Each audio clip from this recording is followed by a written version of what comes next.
Екінші сұрақ. Мен невроздан қорқамын дейді.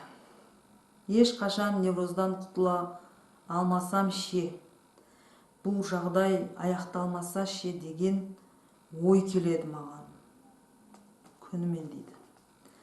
Ой келген соң өзімді алдаймын. Бұл уақытша ой деп алдаймын дейді. Немесе кейде тығырыққа тірелемін. Жол жоқ сияқты, себебі мен бәрін көрдім. Нервті басатын шөп дәрілерден бастап антидепрессанттарға дейін іштім. Бір емес бірнеше невропатологқа бардым, психиатрға барып тіркеуге тұрдым.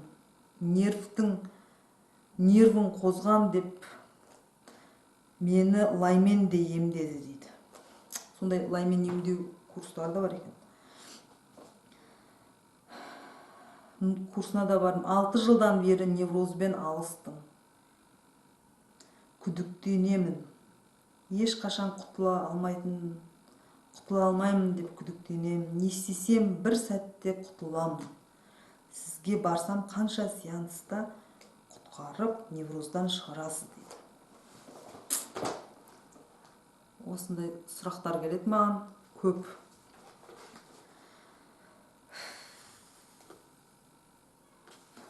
Енді бұған былай жауап береміз.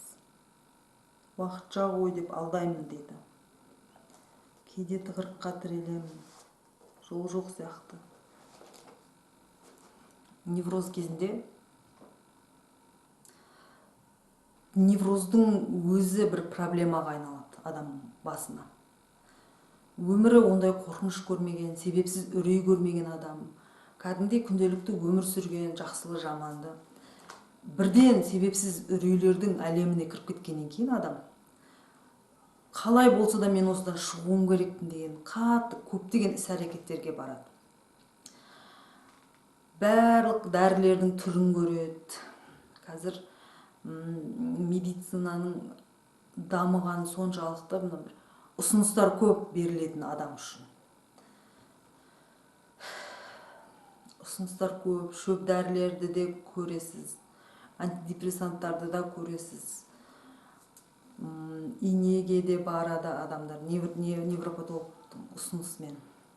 Массажға да барады, емшіге де барады қосымша, психиатрға да, бәріне барады қысқасы. Бірақ оның ешқайсысы көмектеспейді. Мен кәдімгідей жаным ашиды сізге, осыны жазған адамға. Мен осы сұрақты қазір ютубқа қоймақшымын. Қазір осындай шешімге келдім. Жауап ретінде көптеген невроздағы адамдарға. Ол невроз неден болған деген сұраққа мен қазір кішкентай ғана жауап берейін. Не үшін ол бұның ешқайсысы көмектеспейтінін дәлелдеу үшін. Адамның ішіндегі көптеген қарама қайшылықтардан невроз туындайды. Көптеген қажеттіліктерінің қанағаттанбауына адам көзі жетпесе туындайды невроз. Адам ішіндегі көп бөліктерінің арасындағы қайшылықтардан, жанжал, ұрыстардан адам өзінің ішіндегі сенімсіздіктен, мен болашаққа мынандай өзіме сенімсіз болсам, соны болашақтағы мынандай мен пландарым бар, бірақ ол пландарыма жол жүретіндей жүру үшін мен өзіме сенімді болуым керек қой. Көптеген күш-қуатқа ие болу керек, бірақ мен оған сенбеймін. Көп тұлға ішілік қақтығыстар интернеттен көріңіз. Тұлға ішілік қақтығыстардың дәрежесі, 200-ліктің дәрежесі адамды мынандай болып мөлшерден шығып кеткен екен. 200-лік дегеніміз не өзі? 200-лік деген мен өзім қалағанымдай адамдарға сөйлей алмаймын. Мен біреуге басынан теуіп кетсе де мен жауап бере алмаймын. Бетіне өтірік қарап күлем, бірақ ішінен ұрып тастағым келеді ол адамды. Міне осыны 200-лік дейді. Мен ішінде басқа нәрсе, сыртыма басқа сыпайылық көрсетіп жатыр. Осындай нәрселер, бұл кішкентай нәрсе. Осы нәрсе миллиардтаған, саны көп болып, ол жылдарға созылса, адам проблемасын шешпей өтірік маскалар тақса, кейін бағанандай ішіндегі жанжалдар болса, оның бәрі біздің миымыз үшін стресс. Ал стресске жауап беретін бөлігі мидың миндалина деген бөлігі. Ол стресске жауап беретін миндалина деген бөлігі ол темірден жаратылмаған. Қалағанша стресс бола беруге болмайды организмге. Стресс болған кезде де адам әрекетпен жұмыс, стресске төзімділік деген бөлек видео жасаймын. Стресспен жұмыс істей алу керек. Стресс келген кезде өзі істелінетін әрекеттер бар, жасалынатын жұмыстар бар. Сол бағыт бағдармен адам өзіне тұлға болу керек та, адам қысқасы. Ал невроз болған адам тұлға емес ол.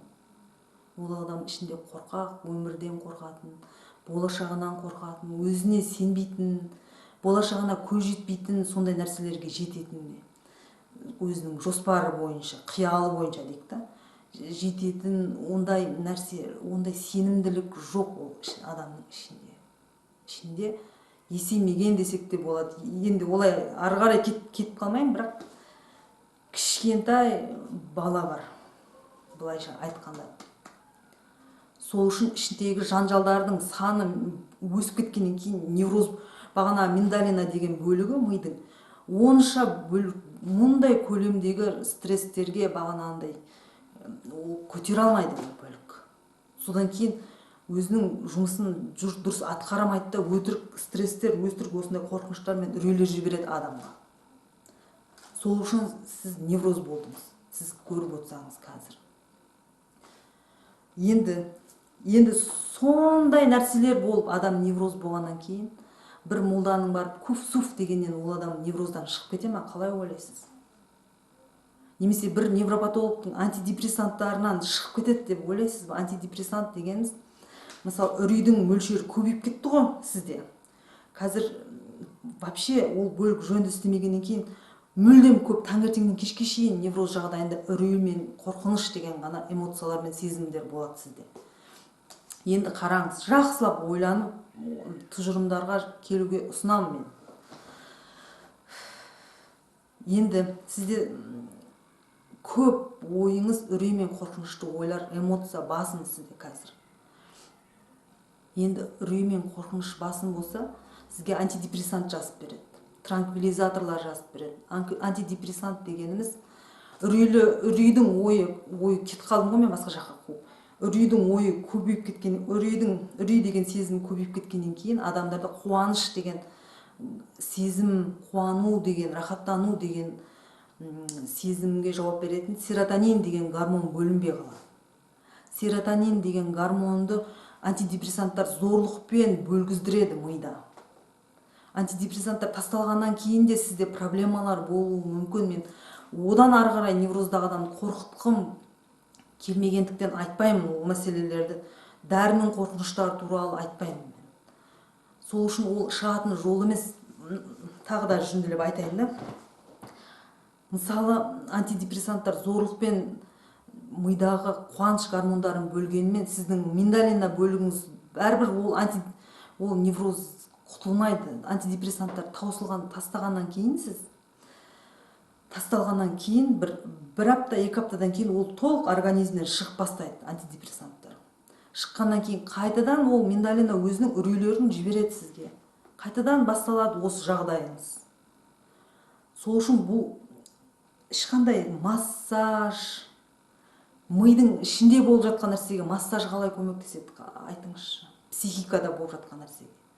Массаж деген сыртқы нәрселерді сылап сипап кетеді болды. Массаж, молданың куф-суф, молдамен молда жүгіреді. Куф-суф деген қалай шығарады ол? Сізді невроздан, сіздің миыңыздың үрейге жауап беретін бөлігі жөнделіп жұмыс істей алмайды. Ол сырттағы сөздер қалай сізге әсер етеді, мысал үшін. Келесі мысалы тағы да бағана лаймен емделдім дейді. Оның бәрі былай айтайын. Сіз өзі неврозға бұл өмірден қорқып, жауапкершілікті алудан қорыққандықтан неврозға келді адам. Енді тағы да қашып жатыр да. Мен лайға барам, мынандай дәрігерге барам, анаған барам, мынаған барам. ол өтірік уақыт өткізу ғой. Тағы да осы екінші мәселе. Сол үшін жалғыз невроздан шыққыңыз келсе, бірінші жол, мен өзім неврозда болған адам ретінде айтайын, психолог ретінде емес, қазір бұл әңгіме. Бірінші жол, кәдімгі қарапайым адам ретінде айтайын, ұсынысын.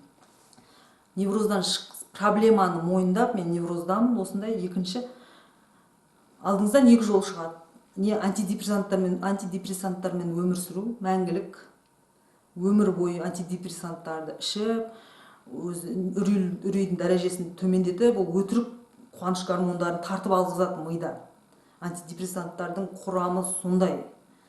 Екінші, кәдімгі психологқа барып, келіңіз маған тренингіме, мен сізге информация беріп шығасыз.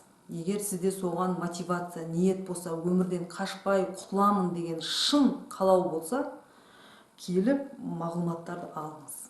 Қазір одан кейін тағы басқа нәрсе. Осында екі жол шығады алдыңызда. Қалағаныңыз таңдап кетуге болады.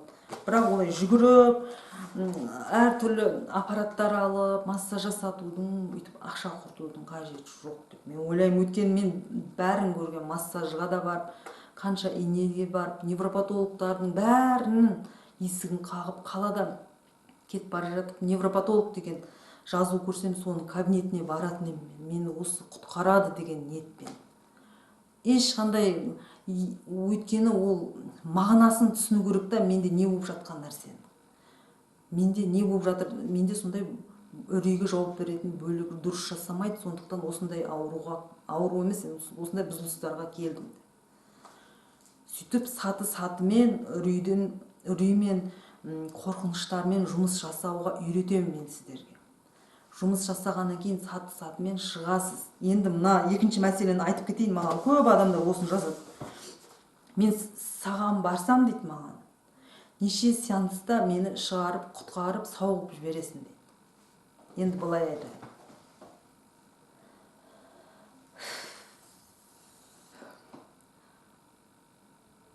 Мен сіздерге тренинг ұсынып жатырмын. Тренинг дегеніміз, немесе онлайн курс ұсынып жатырмын мен сіздерге.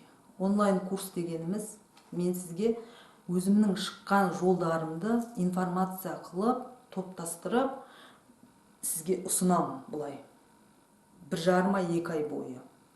Үрей мен қорқынышпен жұмыс жасауды ұсынамын. Осы жолдан мен шыққан, осылай мен невроздың бірінші сатысынан шыққанмын деп мен сізге бұлай ұсынамын.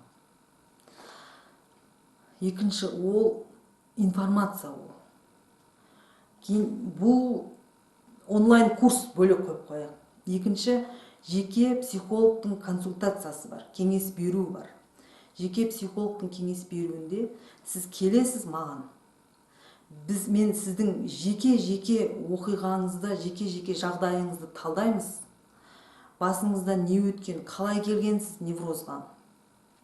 Кейін жеке адам ретінде мен сізге қалай шығатын жолдарын, үреймен қалай жұмыс істеу керек екенін мен сізге внушениелер жасаймын, түсіндірем, ұғындырам, сіз соны қабылдап, анализдеп, өзіңіздің өміріңізде пайдаланып, үрейден шығып, кейін одан кейін неврозға келген мінез бар ғой, неврозға алып келген.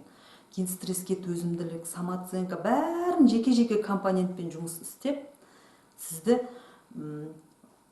невроздан шығуға мен жол көрсетемін. Психолог деген бір тәуіп емес, ол тек жол көрсетуші, былайша қазақша айтқанда. Ол сізді куф-суф деп шығарып берем деген психологқа сенудің қажеті жоқ. Өйткені ондай нәрсе болмайды. Психикамен жұмыс істегенде жай қадаммен ұзақ жылдар бойы жұмыс істеуіңіз де мүмкін. Толық невроздан шығам десеңіз. Сол үшін сізде проблема бар. Мен ешқандай уәде ондай құтқарушы емес психолог деген. Психолог деген жол көрсетуші. Сіз сол психологтың айтқанын ұғынып, сезініп, шын содан қалау болса невроздан шығу. Сол нәрселерді пайдаланып шығасыз, өзіңіз невроздан өзіңіз шығасыз. Психолог шығарып бермейді сізді, бүйтіп көтеріп алып, болды, құтылдың деп жібермейді 5-6 сеанста. Ол жерде сіздің өзіңіздің қабылдауыңыз қандай дәрежеде, өзіңіздің кейін қандай дәрежеде кейін шын сізге керек па невроздан шығу. Кейін мысалы невроздың өзі пайда келтіріп жатқан адамдар болуы мүмкін. Неврозды сылтау ретінде пайдаланып өмірден қашып жатқан адамдар болуы мүмкін. Бәрі осы факторларды шешіп кейін шығады невроздан. Сол үшін егер рекламалар болса бір жерде, мен сізді невроздан, ВСД, невроз деген ол бұрынғы түрі. Мен невроз деп айтып жатқан себебім, біздің Қазақстанда невропатологтардың барлығы, көбісі басым бөлігі осындай диагноз қойғандықтан адамдарға түсінікті болу үшін. Ол қазіргі аурулар, психикалық аурулар жіктемесінде невроз деген, ВСД деген ешқандай жоқ ондай атаулар. Оның бәрін жеке аты бар басқаша. Мен өзім осылай айтып жатырмын, түсінікті болу үшін. Өйткені мен Қазақстанда өмір сүргендіктен, Қазақстан невропатологтарының жағдайына бейімделуім керек. Сол үшін психолог деген ол құдай емес. Сізді көзіңізге, бетіңізге бір суф дегеннен басыңызға бір нәрсені құйып жіберіп, басыңызды ашып, өзгертіп жіберіп, болды, невроздан құтылып кетпейсіз. Барлық очкилерді алып көзден. Мен осындай проблема бар басымда. Бірінші мойындау, алкоголиктерді де мойындатқыздырады, мен тәуелдімін деген. Мойындамай қашып жүре береді невроздағы адамдардың көбісі маған жазып алып, болды дейді да. Мен сіздің бір мейлі ол өтіп кетсін, айтпай ақ қояйын. Очкилердің бәрін шешіп, мойындап, мен осындай проблемадағы адаммын. Менде осындай проблема бар. Ол шешу үшін біраз уақыт керек, күш керек, маған өзіме күш керек, ішке мотивация керек маған. Мен өзім шығамын, өзімнің өмірім, өзімнің қолымда жауапкершілігім. Мені ешкім құтқарамайды бұл дүниеде. Басқа шығатын жол жоқ деп мойындап, кейін ғана жауапкершілікті, өміріңіздің жауапкершілігін қолыңызға алып шығасыз. Егер соны қаласаңыз, шын жүректен. Қаламай қашып жүре беруге де болады. Өтірік сылтаулар тауып, өтірік себептер тауып. Олай жасауға да болады. Енді әркім өзінің қалағаныңызша өмір сүріңіз. Енді мына кісіге жауап.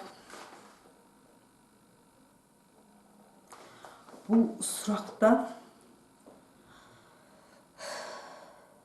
бітпесе ше деген бүкіл сұрақтардың бәрі қорқынышқа